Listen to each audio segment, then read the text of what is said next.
সদায় বাহিৰৰ পৰাই চাওঁ কিন্তু ভিতৰলৈহে সোমোৱা হোৱা নাছিল। আজি ভাবিছোঁ চান্স এটা পাইছোঁ, সেইকাৰণে ভিতৰত সোমাই চাওঁ। হে গাইজ, মই এটি মিনি ব্লগলৈ আপোনালোক সকলোকে স্বাগতম জনাইছোঁ। অলপ বস্তু লগা আছিলে, সেইকাৰণে ভাবিছোঁ তাতে সোমাই দিওঁ মানে আমি সাধাৰণতে বস্তুবিলাক যেতিয়া ল'ব লাগে বেছিকৈ তেতিয়া আমি ফেঞ্চি বজাৰত যাওঁ। কিন্তু ফেঞ্চি বজাৰত নগৈ ইয়াতেওচোন যাব পাৰি। আমাৰ বিশেষকৈ ফেঞ্চি বজাৰত যায় যদিও তাৰ পৰাও আনে আৰু লগতে ইয়াৰ পৰাও আনে। এইখন হৈছে এখন হ'লচেল বুলি নকওঁ, গুদামেই হয়। গুদামৰ পৰা মানে ইয়াতে এখন দোকানো আছে গুদামৰ ভিতৰতে।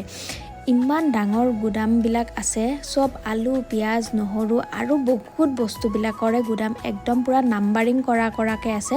মানে প্ৰত্যেকটো গুদামৰে প্ৰত্যেকটো নাম্বাৰ, সেই নাম্বাৰ মতে বস্তুবিলাকো পোৱা যায়। তাৰে ভিতৰতে এইখন এখন ডাঙৰ দোকান আছে যি নেকি গেলামালৰ সকলোখিনি বস্তুৱেই পায়। আৰু আমাৰ ৰিচেণ্টলি দোকানৰ বজাৰ কৰোঁতে ফেঞ্চি বজাৰৰ পৰা যিখিনি বজাৰ কৰিছিলোঁ তাৰে শ্লিপখনত যিখিনি পইচা লৈছিলে সেইখিনি আৰু আমি আজি কৰা বজাৰখিনি মিলাই চাইছিলোঁ। চবতে অকণমান হ'লেও ইয়াতে কমত পায় আৰু সেইকাৰণে মই ভাবিলোঁ আপোনালোককো ভিডিঅ'টো কৰি শ্বেয়াৰ কৰি দিওঁ।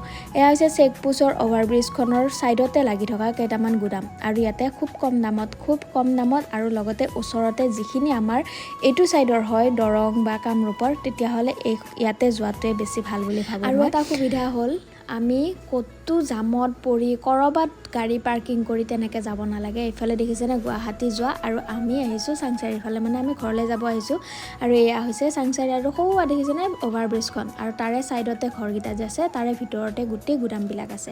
আপোনালোকেও যদি এনেকুৱাকৈ বহুত বজাৰ কৰিব লাগে তেতিয়াহ'লে ইয়াতেও যাব পাৰে, এবাৰ চাব পাৰে দামবিলাক। আৰু লগতে ইমান টেনশ্যনো নাথাকে ফেঞ্চি বজাৰত যাব লাগিলে আমি ক'ত যে গাড়ী ৰাখিব লাগে, ক'ত যে ক'ৰ পৰা যে বস্তুবিলাক দাঙি নিব লাগে, বহুত ভেজাল থাকে। কিন্তু ইয়াৰে একো ভেজাল নাই, ডাইৰেক্ট ভিতৰলৈ গাড়ী লৈ যাব পাৰি। আৰু বজাৰখিনিও কৰি লৈ আহিলোঁ, যিহেতু আমাক দোকানৰ বজাৰো বেছিকৈ কৰিব লাগে, সেইকাৰণে